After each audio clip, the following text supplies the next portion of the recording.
That Naturopathic Podcast. TNP. Hello there. Hi, and thanks for joining us. I'm Dr. Michelle Pobega, naturopathic doctor. And I'm Dr. David Miller, ND, and we hear your frustrations. This show is for you. This show is for you if you're feeling like your current healthcare strategy is not getting to the root cause or the underlying reasons for your health. This show is for you if you've been told that you're fine, but you definitely don't feel very well. This show is for you if you're walking out of your doctor's office with 1, 2, 3, 4, or even 5 medications without any mention of diet, lifestyle, or a long-term game plan. This show is for you if you've got several specialists taking care of you, but no one is really putting all the pieces together. This show is for you if you believe that health should be part of healthcare. These problems have solutions. We know it. Our patients know it. And we want you to know it. Naturopathic medicine is the solution that you should know about. Welcome to another episode of That Naturopathic Podcast. Dr. David Miller, ND, here with Michelle Pobega, ND. What's up? Hi, Dave. How are you? I'm good. We're going to talk about some old school connections, naturopathic connections. That's it. Yeah. You wanted to bring this to light because you had a really interesting clinical experience with a patient. So tell us a little bit about that, and then we'll get into some more specifics after. Sure. Yeah. So gut skin connection, that's old school naturopathic thing we're talking about today. I can't believe it took 169 episodes or whatever it is to talk about it. Here we are. Patients are the best teachers, you know. They really hammer home how important, I don't know, I find clinical experience is like the best teacher a lot of the time. So yeah, we'll talk about this young child, 9 years old, who came with really like quite terrible eczema, and he was born with it. And so, you know, I don't know how you think, Michelle, but the way I think is that when he's born with it, I'm kind of thinking this is some deep stuff, very, very deep stuff, right? We're not talking about someone who got eczema when we got introduced to some different food when he was much older. So yeah, like if you're born with it, then that's that's a much deeper issue, and it's to nobody's fault. This is not a blaming the mom or dad fault, because nobody would have expected it, but it's coming from a deeper place, which is interesting to have to work. No, and actually, it's funny you brought that up, because me and the mom talked a little bit about that, and she's really cool, and she was like, you know, I think there was a little distress in utero. So, but she's aware of that, but it was not a blame game. It was more just, I think she's cool. I think she just recognizes, she's like, look, it was not so hot, whatever, during that time. The thing is like shit happens, and sometimes certain things are out of our control. And as much as we try to self-regulate, things still affect us, right? And it doesn't and that will happen at any stage of your life, whether you're pregnant, not pregnant, your child, you're a senior. I don't know. We do the best we can, just right? do the best you can. and so I'm glad you brought that up, because it was to me it felt, because it's such a deeply seated thing, and if you're into like miasm and stuff like that as a naturopath or a homeopath, you sort of go, okay, this is some deep stuff. It's going to be, to me, that means it's going to be harder to move. So I find maybe I'm a wimp with dealing with eczema, but I always find them quite difficult cases unless you're willing to like turn your digestive life upside down, which I try to minimize the turning things upside down with 14,000 supplements, like 80 dietary restrictions, and you know, this and that and the other thing. So that's just, again, that's the way I practice. So I'm looking at this kid going, oh damn, how am I going to help you? So peanut allergy, I think this is important too. Egg white, egg yolk, sesame, tree nuts. So lots of sensitivities and his allergies. immune system's already quite dysregulated, even just from how old is he? From the abundance of allergies. He's 9 now. Poor little lamb. Lots of he's a sweet kid too. So yeah, he's got lymph nodes, swollen lymph nodes in the groin, swollen lymph nodes in cervical and cranial suboccipital sort of region. But it's funny, his mom has no allergies or eczema, and his dad maybe had eczema as a kid. Had eczema as a kid and asthma, which improved. Hmm. from a change in where he lived. Hmm. So an environmental thing, which just, I mean, that just clouds everything up, right? Because you are the product of not only your internal sensitivities and milieu, but in juxtaposition with your external environment. So, some of these things are internal and some of them are external. Anyways, Yeah. he's also got chronic constipation, which is probably really key to this case too. He's always been and the eczema has generally increased over time. It's just gotten worse. He's always been dairy free, gluten free, or at least for the longest time. Okay. Mom's super smart in terms of like the natural health game. I think Cool. she's smart, and like she runs a nice house in terms of like, okay, this is what we're gonna do, guys, and the kids listen. It sounds like a nice home. So his feet get hot at night. That I was sort of looking at that for a maybe a keynote for sulfur Oh as a yeah. Cool. homeopathic. But yeah, so he's battled with it for years. He comes for the first visit, and I'm trying to temper the mom's expectations of what we're going to do, because I'd rather under promise and over deliver. Prescriptions for this case were vitamin D, mag citrate, to supplement the Hmm. mag oxide that he was on, to just sort of make sure that the bowels move. He was already in a Um, mag oxide. he was on mag oxide, but it wasn't it. I don't think it was to bowel tolerance or anything. I think it was just like a dose of mag oxide. I don't know if I have the dose written down what he was on, Oh, but but he didn't he's. poo every day. Mm-hmm. So and I like I said, mom knows her way around like health, so she knew that wasn't ideal. Another prescription was Unda number 2, 15 drops 2 times a day, which he did not take the first, because I think I ran out of it, so he didn't take it. But the other prescription, which is I think the one that was probably doing the heavy lifting, was betaine HCl, 1 to 2 per day with largest meal. And so when they came back for the follow-up, um, he was going 2 times a day bowel movement. His stomach feels better. Nice. Yep, stomach feels better. He said his stomach just feels better. As much as, he's 9-year-old boy, so uh, as much as he could communicate that, it was pretty clear. His stomach feels better.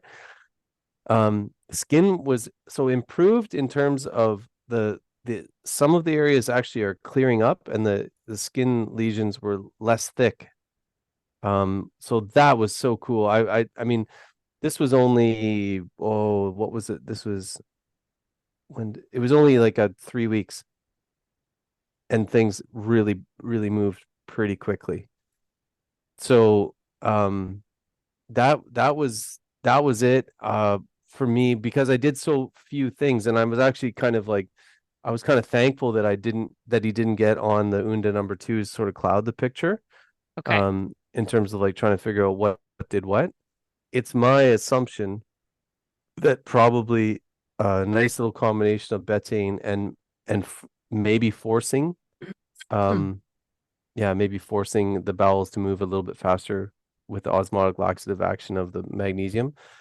The combo there, very, very simple, uh resulted in well, he's much better in 3 weeks. So That's that was but sort of the I think impetus for me reaching out to you. Hey, do you want to talk a little bit about gut skin? yeah.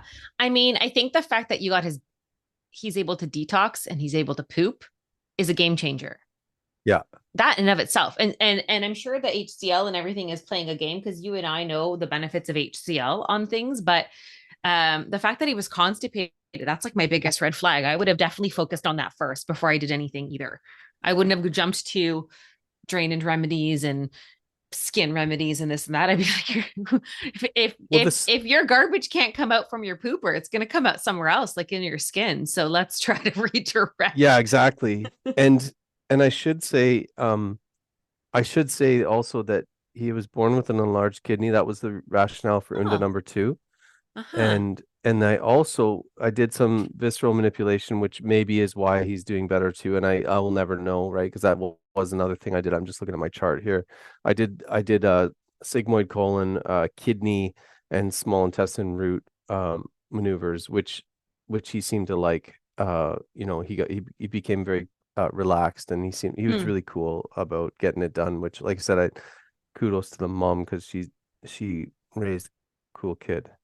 Yeah. I Yeah. find, not to digress from the skin stuff, but I've been not 100% with using my VM applications, but I have for several of my people who have been more prone to constipation and doing like sigmoid cecum and then liver. And Yeah, then they're so like, even just the smallest maneuver, and suddenly their bellies are gurgling so loud in the appointment. And my clients it's are like, awesome. what just happened? And I was like, they're like, you barely even touched my abdomen. And I was like, well, take notes, see how you feel, and then we'll just observe what happens from here. So it's been pretty interesting to just hear that immediate type of like almost like an awakening response within like the organs. Well, It's that's pretty what cool. Jean-Pierre says. We're just trying to wake something up. That's it. It's So exactly what he says. So anyway, so a yeah. little bit of VM might have been very helpful in sort of like kickstarting, jump starting. Mm-hmm. But basically VM, betaine, and some magnesium, and there was no other dietary restrictions given. Mom already knows what's up, Well, the you fact know. that like, for a kid like that, What are you gonna necessarily do anyway? I wouldn't necessarily be like, oh, no soy, no this, no this, no this. I'd be like, gluten and dairy are usually the biggest culprits, especially in modern day society, because they're just atrocious the way Hmm. what we've done to them. So, um, I feel like that's a pretty good gold standard. The fact that she was already cognizant of doing that is good, but it was the pooping. When you said he couldn't poop, and I was like, that was my biggest red flag. I forget why. I mean, look, she's been giving him magnesium. Maybe she just didn't give him enough. I don't think it was the magnesium that made things work, but I'll never know. I just I don't think it was. But yeah, as a focus, my God, like, why you got the garbage man's got to come. Yeah. Yeah, you got to get the the garbage man's got to come every day. Well, the thing is, there's a lot of interesting research when it comes to the gut microbiota with skin. So there's been some interesting, so if your poops aren't moving, then you have stagnation. And like we've talked about Yes. in the past, if things are not moving, things are going to malfunction. And like, would you rather drink spring water or water from like a pool of water that's been there for like 3 weeks, like from like a pond that's just, Yeah, exactly. algae growing and bugs and whatever? Same thing with your bowels. If things are not leaving properly, that microbiota starts to become affected. So we might not be Diff kicking out the things that are actually pathogenic that might have potentially come in, or we're starting to allow opportunistic microbes to grow in higher volumes than they should be, and then they become problematic because they're taking up too much space. So there has to be a fine balance, and that's why pooping every day, more than once a day if possible, is kind of a big deal. Yeah, and different, like, so you're bringing in the microbiome, which is key. I think, if you look in the microbiome of someone who's got diarrhea versus someone who's got constipation, different bugs will not only cause those things, or contribute to the end result of diarrhea or constipation, but they will be drawn to different situations too. So like you will have different commensal bacteria if you have looser bowels than you Yeah. would if you had constipation. So did it cause, some of these bugs, they cause slowing down, like H. pylori wants to make that little part of the little pocket of the pylorus, it wants to make it more alkaline, Mm-hmm. so they do try to change their environment to suit their needs, right? And so I think that's a key thing to understand too. You're going to have a totally different microbiome as you poop more or poop less. Yeah. It'll attract different inhabitants. Yeah. And there's some really interesting research to show that there's a very key gut skin connection that happens. So like, yes, food sensitivities, if your gut's in an inflamed state, that might start to get reflected elsewhere in the body. If you have increased gut permeability, that can start to translate to other symptoms in different parts of the body.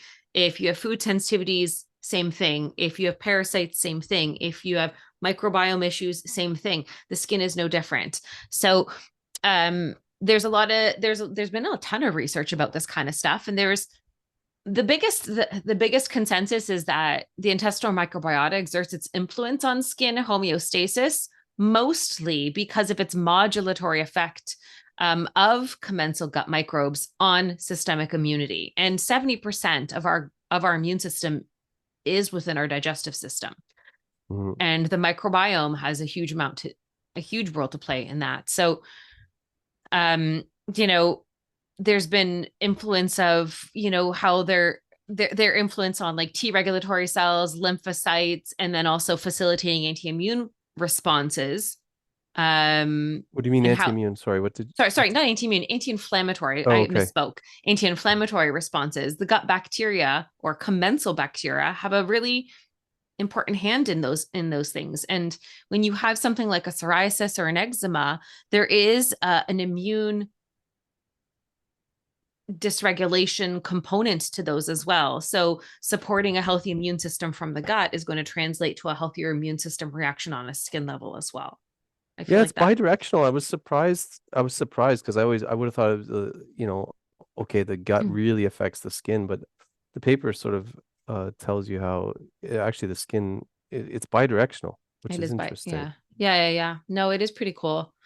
And they're probiotic. Have you seen those topical probiotic creams for skin?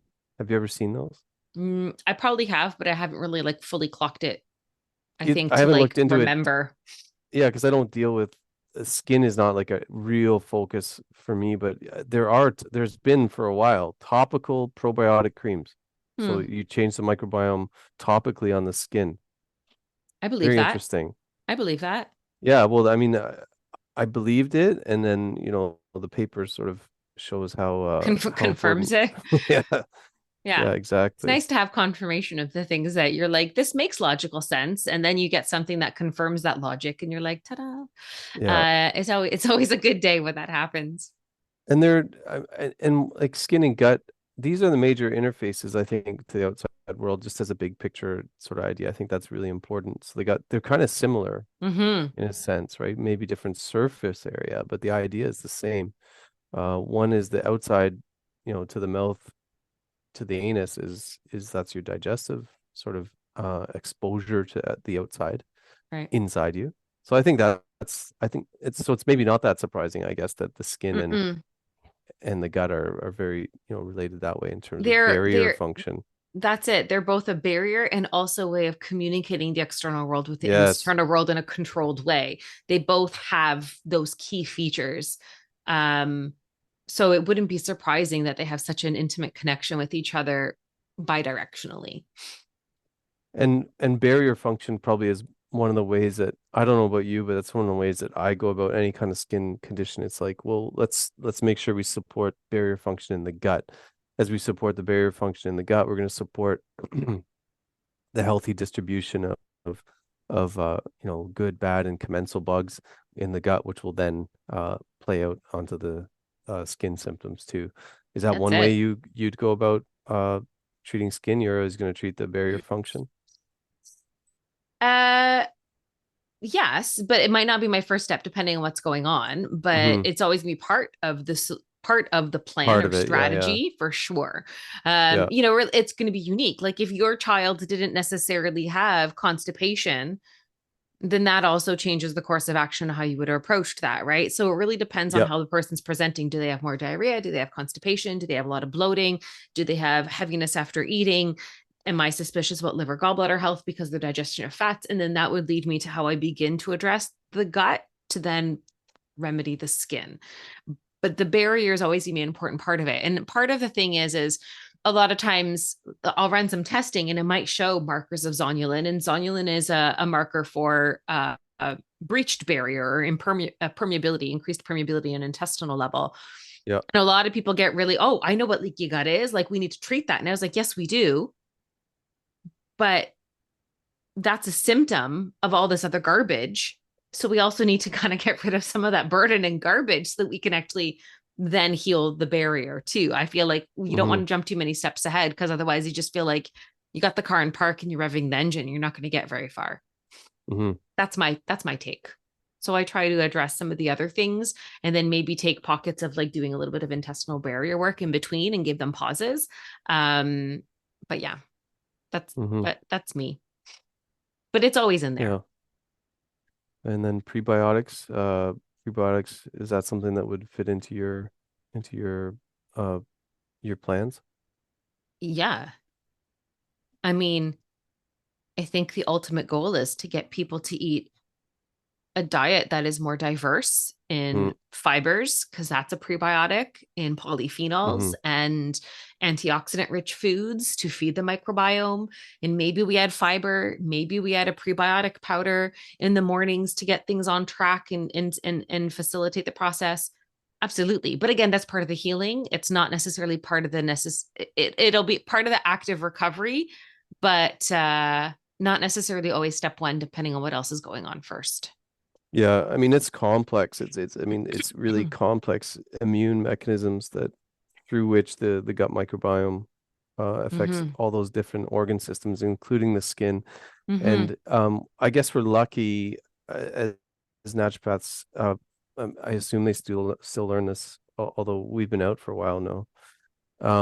That the if you want to treat the skin, you got to treat the gut, and that's like just seems so logical to us from our Yeah. I think from our training. It's one of the few things I really think that they got really right. Well, it is logical, but it's nice when you find the papers and the studies that then again, like we were talking earlier, validate, confirm, and then Mm-hmm. reaffirm logic, right? Mm-hmm. And there's a plethora of studies out there for this kind of stuff. Just going back to even the prebiotics, a lot of the influence on the skin is because of the short chain fatty acids that result from the good Cool. bacteria's fermentation of fiber. So your propionate, acetate, butyrate, they are believed to play like a pivotal role in determining the predominance of certain skin microbiome profiles, which then subsequently influences cutaneous immune defense mechanisms. So the short chain fatty acids are important. So that's where going back to those prebiotics and making sure that you are providing the correct fuels for your microbiota on a gut level will then further influence the microbiota on a skin level and then their immune regulating functions and mechanisms, which is super cool. It is super cool. Well, butyrate, valeriate, acetate. Mhm. Yeah, those are. I guess butyrate gets the most press, but that that butyrate. I mean, it's got multiple applications, and I'm not surprised to see it It's pretty affecting badass. skin. Yeah, There's some new studies about like metabolism and everything too, and weight management and blood sugar regulation anti-cancer. about that. And like, it's super cool. And I Basically, it's just, eat your fiber, get your fiber, people. yeah, and get a Right? nice variety of it. Pick multiple Exactly. sources, right? Don't just do the Yeah. same thing day in and day out. Try a little variety's the spice of life, guys. Um, And variety of foods for your body will result in a variety of different organisms and commensals that like those foods around. So yeah, the variety of what you eat affects the variety of the microbiome, which is generally diverse microbiome is a good thing. yeah. I was just thinking about something because how you were talking about or bringing into the conversation how it's such a bidirectional communication between our skin barrier and microbiota and immune function with in parallel with like our gut microbiota and immune function.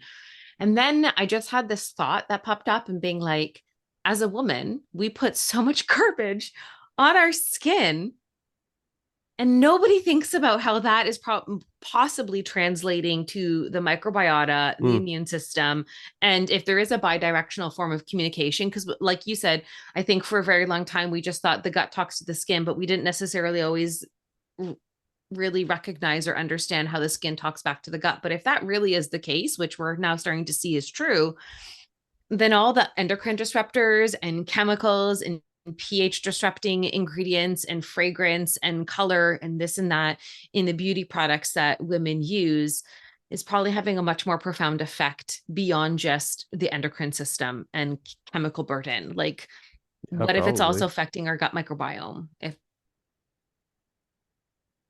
and our Yeah. gut health because of that communication pathway that exists? I just kind of had that thought and being like, God, we really kind of lost our way as I sit here without makeup today because I was just like, ta-da.